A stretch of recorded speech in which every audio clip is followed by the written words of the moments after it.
can write everything down if you want to. Be brave enough to write every one of your goals down. But I'm going to tell you something. Life's going to hit you in your mouth, and you got to do me a huge favor. Your why has to be greater than that knockdown. And I love it. Buster Douglas got knocked out. Nobody ever got knocked out by Mike Tyson and ever got back up. It was almost a 10 count. He was stumbling. They were 4, 3, 2, 1, and ding, ding, ding, saved by the bell. He goes to his corner. The whole world is like, yep, that's it. Once he comes back out, that's it. Mike's going to just hammer him. And exactly that. Mike Tyson came out like, I got him. I got this kid up against the rope. Listen to me. Many of you right now, life's got you up against the rope. You can't give up. You can't give in. Listen to me. If it was easy, everybody would do it. And if life's got you backed up, I need you to do what Buster Douglas did. Buster Douglas started fighting back. World was shocked. Goliath has been knocked down. What happened? And they went to Buster Douglas and they asked Buster Douglas simply like, what happened? And Buster Douglas said, listen to me. It's real simple. Before my mother died, she told the whole world that I was going to beat Mike Tyson. And 2 days before the fight, my mother died. Buster Douglas had a decision to make. When his mother died, he could die with his mother, or he made a decision, I can wake up and I can live for mom. And he knocked Mike Tyson out. Simply because his why was greater than that punch. His why was greater than defeat. His why was greater than his trial and his tribulation. And I'm telling you, if you don't know what your why is, and your why isn't strong, you're going to get knocked out every single day.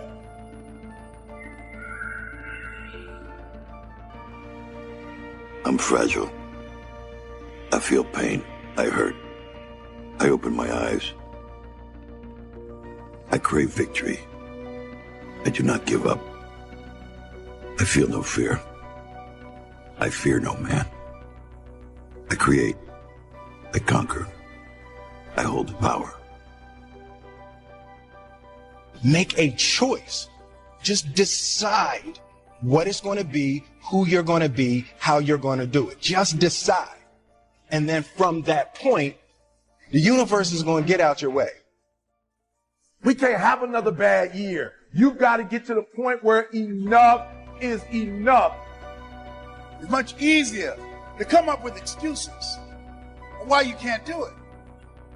If you do what is easy, your life will be hard.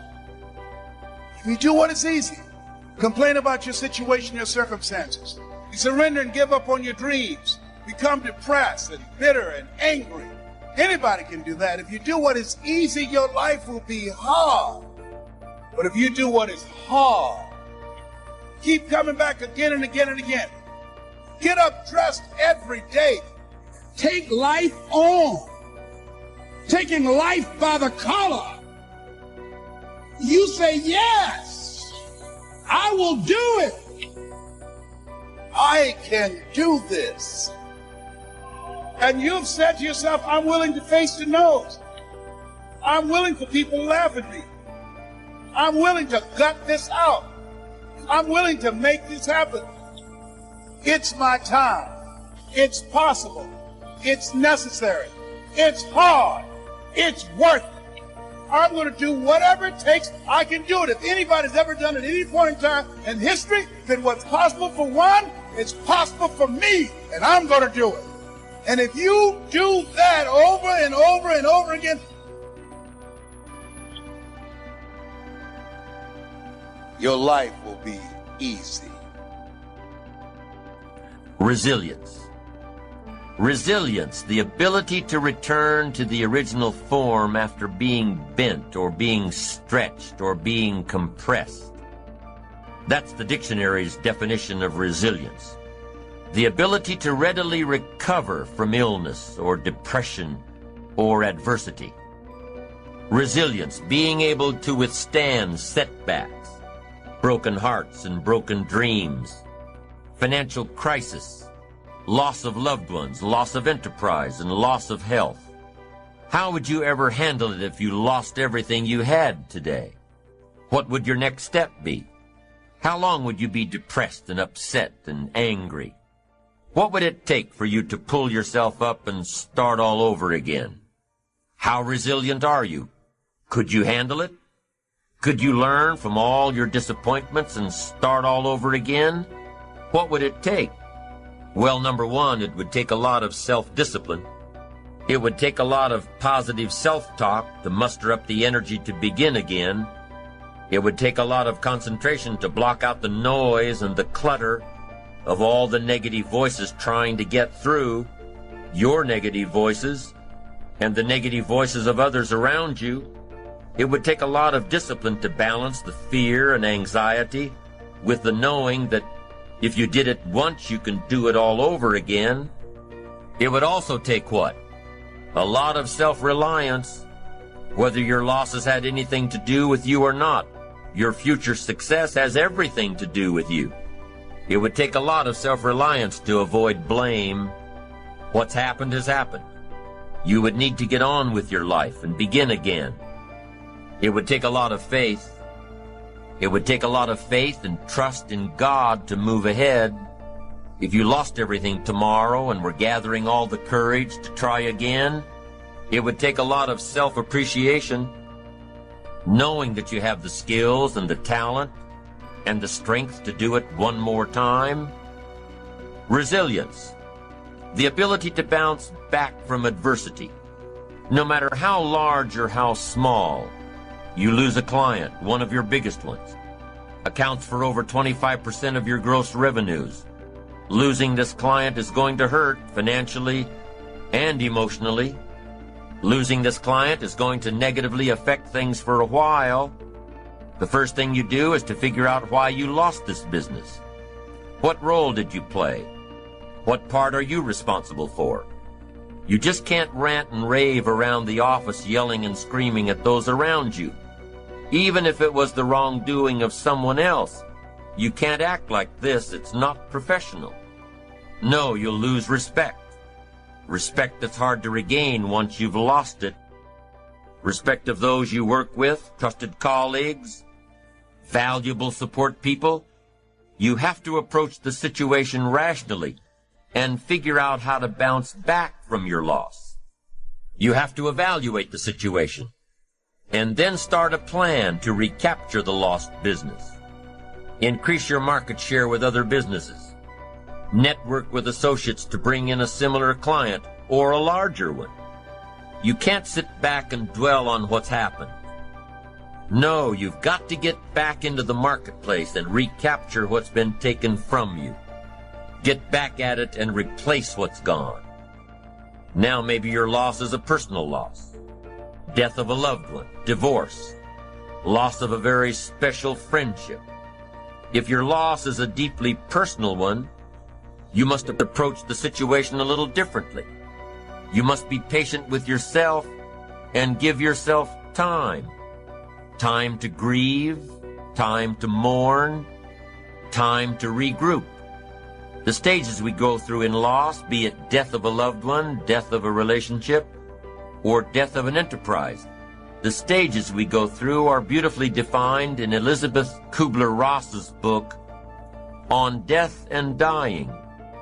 If the death is a literal one or a figurative one, the stages are the same. Denial, anger, bargaining, depression, and acceptance. And only by going through these stages and reaching acceptance can we rebound and begin again. It's said that children are often more resilient than adults. Why? Well, maybe it's because they don't evaluate their current situations based on past experiences. They approach it in a fresh way, a new way. And in their own minds, they deal with loss much better than adults.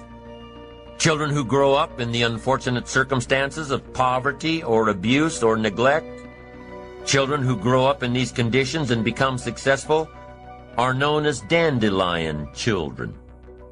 Because if they can succeed and prosper with terrible conditions, they can grow anywhere. It's important to be more like a dandelion child, to be able to grow and prosper and succeed despite our current conditions. To be able to grow and prosper and succeed despite our losses. To be resilient. Cultivating a resilient character turns what others would call failure into success. A resilient person won't give up. A resilient person will, in spite of all obstacles and setbacks, keep doing it until. In their book, The Resilient Self, Stephen and Sybil Wolin have studied the characteristics of resilience and have found 7 key skills which comprise it. To build a resilient character, you must have, number 1, insight. The ability to ask tough questions of yourself and be honest with your answers. If you had something to do with your loss, be honest and responsible for it. Number 2, resilience is independent. A resilient person counts only on themselves to bounce back into life. Number 3, although resilience is independent, it's also tied to others. The more people you are responsible to, the greater the motivation to begin again. The stronger the reason, the stronger the action. The 4th component of resilience is initiative. The ability to take charge of the situation, the ability to take charge of the problem, the ability to stand up and do whatever is necessary to get back on course. A resilient person is, number 5, creative. Being able to look at the situation and creatively determine the best way out. To look for solutions. To be enterprising in your approach towards starting over. A resilient person has humor. Number 6, a sense of humor. They may cry till they start laughing, but a sense of humor is so important when turning your life around. You've got to take your ambitions seriously, and you've got to take yourself seriously, but you've also got to be able to laugh at yourself sometimes. Your situation. Somebody says you'll look back on this and laugh someday. Well, maybe today is the day to start. A sense of humor, number 6. And here's the last one, morality. Whatever you do to get back on your feet, whatever you do to bounce back into life, make sure it's moral. Make sure that your upcoming success is at the service of others, not at the expense of others. Success, if it is yours to keep, must be at the service of others. All you got to do is write down what you want. Because the scripture says this, write the vision and make it plain. And even though it take a long time, wait for it. For surely it will come at an appointed time. God don't say nothing he don't make true. What you're believing for, the dreams you've been praying about, they're already en route. The promotion is coming, the right people are coming. You may not see any signs of it yet. What you can't see is behind the scenes, God is moving the wrong people out of the way. He's arranging things in your favor, lining up the breaks you need. God didn't bring you this far to leave you. You may have big challenges, but we serve a big God. That dream may look impossible, but God can do the impossible. And even when the odds are against you, God is for you, and He's saying it's on the way. You got to keep the faith. It's going to happen. See, my first vision board I wrote when I was 10, I wrote I want to be on TV. I flunked out of school. I've been living in a car for 3 years. Guess what? I'm on TV. Life has a way of pushing us down. If you're not careful, you look up and you're not believing like you used to. You don't see how your situation could ever work out. You don't have to figure it out. Our job is to believe, saying, God, I may not see a way, but I know you have a way, and I believe my breakthrough is on the way. It's just a matter of time before it shows up. If you don't have this anticipation that it's on the way, then it can keep it from happening. You have the most powerful force in the universe breathing in your direction. When He speaks, Red Seas part. Dreams come back to life. We look at our circumstances in the natural, but He's a supernatural God. No person can stop you. No bad break, no sickness, no failure. Get your fire back. People in here way smarter than me. People in here got way more degrees than me. The Bible says a man without a dream or vision shall perish. So guess what? You can't outvision me. Maybe at one time you believed things haven't turned out the way you'd hoped. God is saying it's time to believe again. You haven't seen your best days. What God promised you is still going to come to pass. It's not too late. If it would have happened sooner, it wouldn't have been the right time. Because a blessing given too soon is not a blessing at all. I can give my son the car keys now, but had I given it to him when he was 5, it would not have been a blessing at all. Sometimes my goodness is proven by my ability to say not yet. I used to pray, God, give me everything in a hurry. Now I've learned to pray, God, don't give me anything too soon. Don't open a door that I don't have the grace to be there. Maybe somebody walked out on you and did you wrong, but don't give up on your dreams, live hurt and wounded, thinking they ruined my life. They don't control your destiny. What they did may not have been fair, but God is going to make it up to you. He's saying new beginnings are on the way, new friendships. I have learned that every blessing doesn't come to stay. Every friend is not going to be a lifelong friend. And if they walk away, don't stand there and cry over what was, because if you'd have needed them for the future, they would have stayed. Behind every moment of adversity in your life, there's always a lesson and there's always a blessing. Sometimes the breakup is the blessing.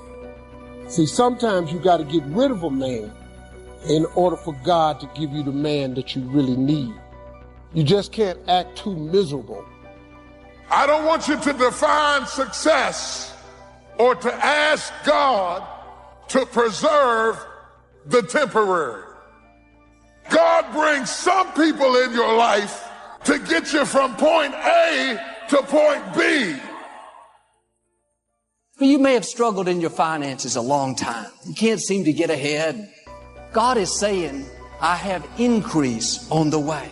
I have favor, promotion that have your name on them.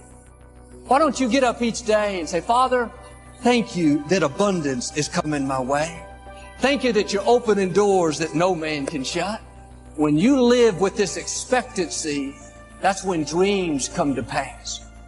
But too many people have given up on what God's put in their heart. They tried and it didn't work out. Now they think the dream is dead. Never meet the right person, never come into abundance. But what you think is dead is not really dead. God doesn't abort dreams. He doesn't give up on what He put in us. Looks like your marriage is never going to make it, never accomplish the dream. All the circumstances say that it's over and done. But God says, I can see things that you can't see. It's not dead, it's just asleep. That person that hurt you, God is saying, let me in. I'm going to wake up the healing, wake up the new beginning. That mistake you made, you feel condemned. Every voice tells you, God's not going to bless you. God is saying, no, let me in. The dream is not dead, it's just asleep. I believe today, things that you've given up on, things that you think are dead, they're about to wake up. Dreams are waking up. Healing's waking up. It's not dead, it's just asleep. Joy is coming. Victory is coming. It may have been asleep a long time, but it's not too late. It's not too far gone. You need to get ready. God's about to wake it up. God has put dreams and promises in you. You've tried again and again. It didn't work out. But God is full of surprises. He's about to bring back to life what you thought was dead. Your latter days are going to be more rewarding than your former days. Your promise is on the way. That dream is on the way. That business you wanted to start. That addiction you've been trying to break. Every voice tells you it's too late. It's never going to happen. No, get ready. God's about to wake it up. Your baby is coming. That business is coming. The freedom is coming. Now, get in agreement with God. Stir your faith up. Believe that it's on the way. Go out with expectancy. Keep your mind going. in the right direction. Yes, I've had this sickness a long time, but I know my healing is on the way. I had a bad break, but I know favor is in my future. When we think like that, then God marvels at your faith. My father was taught in seminary that the day of miracles was over. That was for Bible days. But we learned there never was a day of miracles. There's a God of miracles. He's still on the throne. When you take the limits off of God and dare to believe for your dreams, don't be surprised if people try to talk you out of it. You really believe you can start that business, break that addiction? I don't know. It seems kind of far out to me. Don't let another person talk you out of what God put in your heart. Believe big, pray big. God is longing to be good to you. He wants to make you an example of His goodness. So everywhere you go, people look at you and say, he's blessed. You radiate joy, favor, victory. You're a living testimony. We all face times when the odds are against us. It's easy to think this sickness is much bigger, much stronger than me. These people coming against me, they're much more powerful. On your own, you may be outnumbered, but you're not on your own. The God who controls the universe says He would take care of your enemies. The cancer may be stronger than you, but it's not stronger than our God. That debt may look insurmountable, but it's no match for our God. He owns it all. The scripture puts it this way. It's not by our might, but by the Spirit of the Most High God. You don't have to do it on your own. Don't get discouraged. Don't live stressed out. Stand still. He is going to give you victory over powerful enemies. May not happen overnight, but as long as you're believing at the right time, He's going to take you in to your promised land. That victory is on the way. Everybody in this room that knows that the Lord is with you, stand up and brag about it right now. Look, man, if you got something that's been bothering you in your life, get past it. Don't lay there wallowing in your past, man. Your past is back there. You can't drive your car looking in the rearview mirror. If God wakes you up, it's a sign from God that He ain't through with you yet. As long as He got something for you, He keeps waking you up. Why don't you wake up to go see what that is? You do not have enough strength to manage yesterday's pain. This is why you have arthritis and hypertension and sickness and affliction. You're aging before your time. This is why you got to take a pill to get to bed, a pill to get up in the morning. You are carrying too much. You're loaded down with your mama's problems, your sister's problems, your kids' problems, your friends' problems, problems on your job. You're carrying all of that, and you go over and over and over, and God said, let it go. Tell somebody, say, just let it go. You're carrying too much. You got too much weight on you.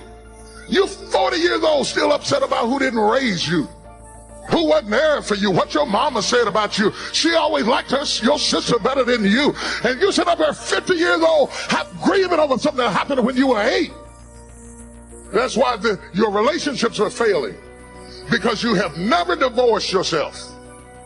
And you're carrying with you the pains from the first relationship over into the second one. Jim, don't do that. That's exactly what Fred used to do. Jim don't even know who Fred is. You're going to bed with 5 people every night. Everybody who ever been with you, everybody who ever betrayed you, they still in the bed with you every night. No wonder, how could you sleep?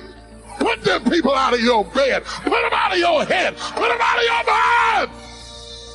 Touch me and say, let it go, let it go. So often our mind is either in the past, focused on what didn't work out, mistakes we've made, or it's in the future, worried about our finances. What if my health doesn't improve? The problem with being in the past or being in the future is you will miss the present. Today is a gift from God. Are you fully engaged, loving your family, appreciating the simple things in life? Or are you in yesterday? The reason some relationships are not healthy is you came home from work, but you didn't really show up. Your mind was somewhere else. Or you went to the office, your body was there, but your mind was in yesterday. thinking about what you should have done better. If you're going to be fulfilled, you have to be there when you get there. Not show up and be in the past, live in regrets. Come into today. Yes, it's good to have goals, but you can't be so focused on what's next that you miss what you have right now. I know people that lost what they had going after what they wanted. You can miss who your spouse is, all the great things about them, because you're so consumed with your business, with how you're going to fix that problem. But the people in your life are not always going to be there. Don't take them for granted. When you're with your family, give them your time. Life goes so fast. At home, you're present. You eat dinner with the family, but are you connected? Are you making the most of that moment? Or are you in tomorrow, worried about your business, wondering how the finances are going to work out? Are you in yesterday, bitter over who hurt you, thinking about what they said? You're missing the beauty of this day. Enjoy where you are. Take time for the people God's given you. The problems will resolve in God's timing. Worrying about them doesn't make it work out any sooner. The people in your life can bring you great joy, great fulfillment. When you're present and connected, life is very rewarding. Are you taking time to laugh together, to do new things? How many people are in the house, but they're really not home? Sometimes the reason we're not connected, I realize it is the past. Past failures, what they said, how they treated us. As long as you're in the past, you'll stay disconnected. This is a new day. God's mercy is fresh every morning. Come into the present. Life is too short to hold on to hurts. Focus on what they did wrong. Give that person room to be human. If you got someone who you feel has wronged you and you carrying that, that's like a cancer. And all it's doing is eating away at you. No matter who you're in relationship with, no matter how good of a person they are, at times they're going to disappoint you. Focus on their good qualities. Focus on the reasons you fell in love. When you were dating, that person could do no wrong. I mean, when Victoria and I were dating, I would go anywhere with her. She could have said, let's go see this electrical plant. I would have gone. It's not what we were doing, it's who I was doing it with. She had my full attention. Over time, life can happen. We face challenges, pressures at work. It's easy to let that press us down. We become sour. We don't enjoy our spouse anymore. We have a list of all the things they've done wrong. The easy way out is to disconnect. God didn't put that person in your life by accident. Don't wait till they're gone till you recognize what you had. Get plugged in. Don't hold grudges. You're a team. Make your partner better. Encourage them. Help them to reach their dreams. All the negative things in the news, it's easy to become sour, heavy. Keep that tension out of your home. Your home should be a place of peace, a place of joy. When your mind is in the past, you can't enjoy the present. When you're focused on the hurts, what they said, it's going to keep you from the beauty of this day. Someone may have done you wrong, but you can't stay in yesterday and enjoy today. You have to forgive, show mercy, and move forward. I know there are real issues, but living in strife, holding grudges, not forgiving, that's keeping you from the new things God has in store. Learn to enjoy where you are while you're on the way to where you're going. Life is not about the destination, it's about the journey. That's where you'll see fulfillment, the favor of God. Because after you reach this goal, there'll be another goal. If we're not careful, we'll rush through the day trying to get to the destination.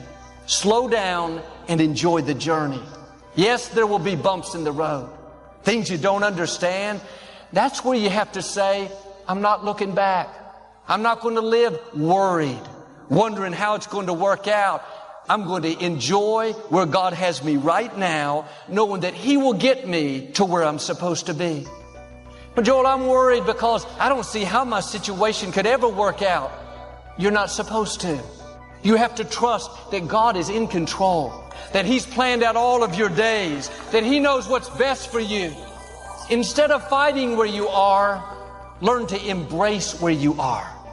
I don't want you to get 10 years down the road and think, man, if I'd known it's going to turn out this good, I would have enjoyed my life. I would have enjoyed raising my children. I talked to a lady. She had worked as an executive for this large company. She had been there 19 years when she was unexpectedly let go. She was disappointed, but she knew something else would open up. She has 2 master's degrees, a leader in her field. She applied to company after company, but no response, and no one was interested.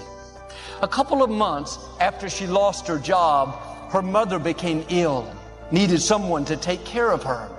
Every day she would go to her mother's house. They would visit and run errands. She had so much fun with her mother. 10 months later, her mother passed. 3 days after she laid her mother to rest, she started getting one phone call after another.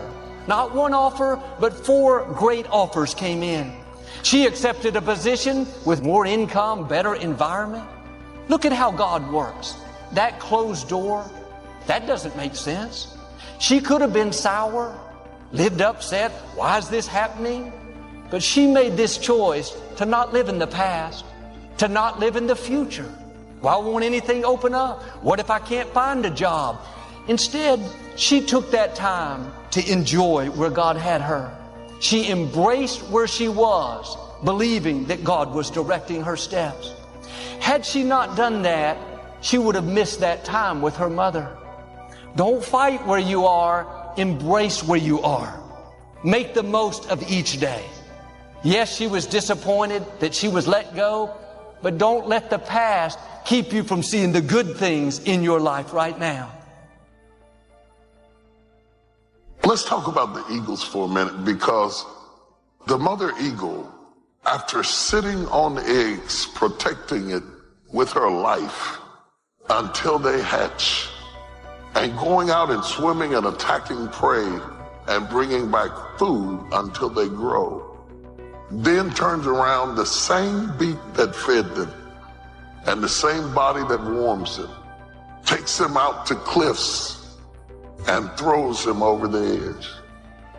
It is not that she has turned against her children, but she knows that they will never find their wings in safety. The eaglet learns to fly by confronting its scary place. And it's not even trying to fly. It's falling and flapping and thinking mama is crazy. But in the process of falling and flapping and falling and flapping and falling and flapping and flapping and flapping. Expand yourself. Take yourself out your comfort zone. Do not live in your bubble. If you stay in your comfort zone, that's where you will fail. You will fail in your comfort zone. Success is not a comfortable procedure. It is a very uncomfortable thing to attempt. So you got to get comfortable being uncomfortable if you ever want to be successful. You got to get real doggish. You got to get downright funky if you want to make it. Now, like I was telling you before, if you want to be ordinary, you ain't even got to listen to me. Just go on about your business. If you think ordinary's cool, ain't no problem. It's some really, really wonderful ordinary people. But if you are sitting in this room and you have extraordinary aspirations, then you're going to have to do extra. It's no other way. See, I know something about you, even not knowing you, that you've got greatness within you. You have the ability to do things that you can't even begin to imagine. You have talents and skills in you that you haven't even begun to reach for yet. All of you have extraordinary capabilities. All of you. You have to decide if you are willing to do the things to put you in that category. Rich people don't sleep 8 hours a day. That's a third of your life. It ain't but 24 hours in a day. You cannot be sleep 8 hours a day. You can't live in LA and wake up at 8 o'clock in the morning. It's 11 o'clock on the East Coast. The stock market been open 2 hours. They already making decisions about your life and your ass was asleep. The Bible says, he who loves to sleep and the folding of hands, poverty will set upon you like a thief in the night. Some of you are going to go back and look at your dreams and brush them off. Some of you are going to begin to look at yourself and say, hey, look here, I know I have not done all that I can do. Whatever goal that you have in mind, I want that to be a goal that will challenge you, something that will make you stretch. It was Osborne who said, unless you attempt to do something beyond that which you've already mastered, you will never grow. What is it that you looked at some point in time and you decided that you couldn't do it? That you talk yourself out of it? Whatever it is, bring it back out there. How you're going to do it, that will come to you in due time. See, you don't get in life what you want, ladies and gentlemen. You get in life what you are, not what you want. You see, the good news is that we can always become more by working to develop ourselves. So the first process of making this your decade, you've got to begin to take a look at your life and look at where are you right now? What are your strengths? What are your weaknesses? What gives your life a sense of fulfillment, a sense of joy? What does a full, rich life means to you? What is it that you could love doing 7 days a week that'll bring a smile to your face? Think about that. When you have some goal out here that you're stretching for and reaching for that takes you out of your comfort zone, you'll find out some talents and abilities you have that you didn't know you had. See, ladies and gentlemen, life is too short trying to play it safe. It's too short and unpredictable, being miserable. It's too short for that. Here's the thing. There's no safe position in life. Let me tell you why. It's a quiet secret that most people don't realize. You can't get out of life alive. So there's no safe position. You can die in the bleachers or you can die on the field. You might as well come out on the field and have a good time. So if you want to make this your decade, you've got to decide to be bold. So you got to be bold in life. Most people go through life trying to creep. No. Trying to be casual about it. No. You go through life being casual, you'll end up a casualty. No. You've got to be bold in life. You've got to take life on. What the devil wants us to do is to learn to run for comfort and cover to places outside of our calling so that he can keep us comfortable in our dysfunction so that we will never see our destiny come to pass. The devil wants to comfort you in your dysfunction until you no longer see it as a problem, until it becomes so normal. Comfort can become dysfunctional when we get it from the wrong place. Some of us have comfort foods. Some of us have comfort friends. Some of us have people in our lives who are good to us, but they're not good for us. But could it be possible that your comfort is keeping you from your calling? That you have put yourself in a space that seems safe, but you are sabotaging and silencing the power of God in your life because you love comfort. And to come into your calling will require you to come out of your comfort zone. We typically want both simultaneously. Abs and no planks. A divine calling and no discomfort. But coming into your calling means coming out of your comfort zone. No certainty, no contract.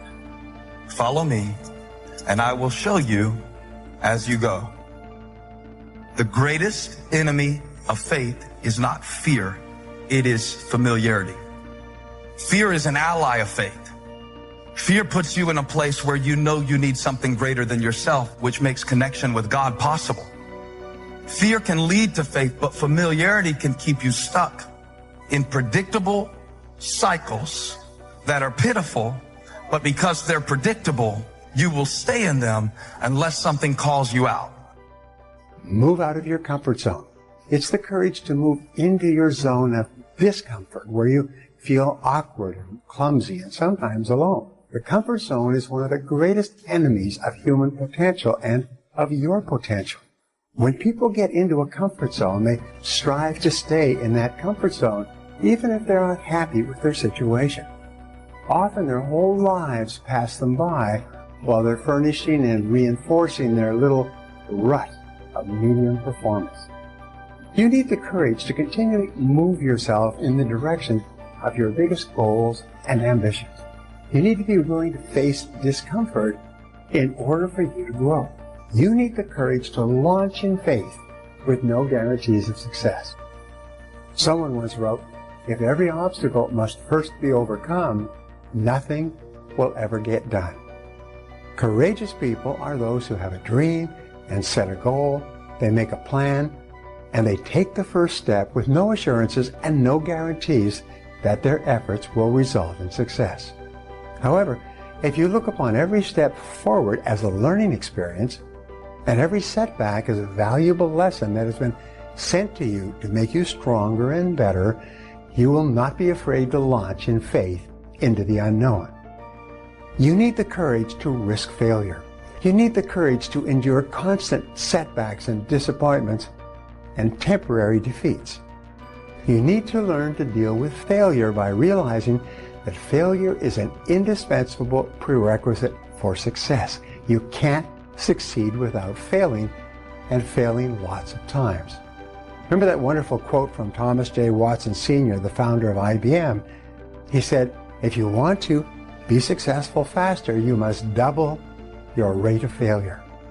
He said, "Success lies on the far side of failure." You need the courage to treat failure as an opportunity to more intelligently begin again. You need to overcome the fear of failure by doing the things you fear over and over until the fear is gone. And then by resolving to bounce rather than break when things don't work out for you. You need the courage to turn toward danger continuously. Face the things you fear.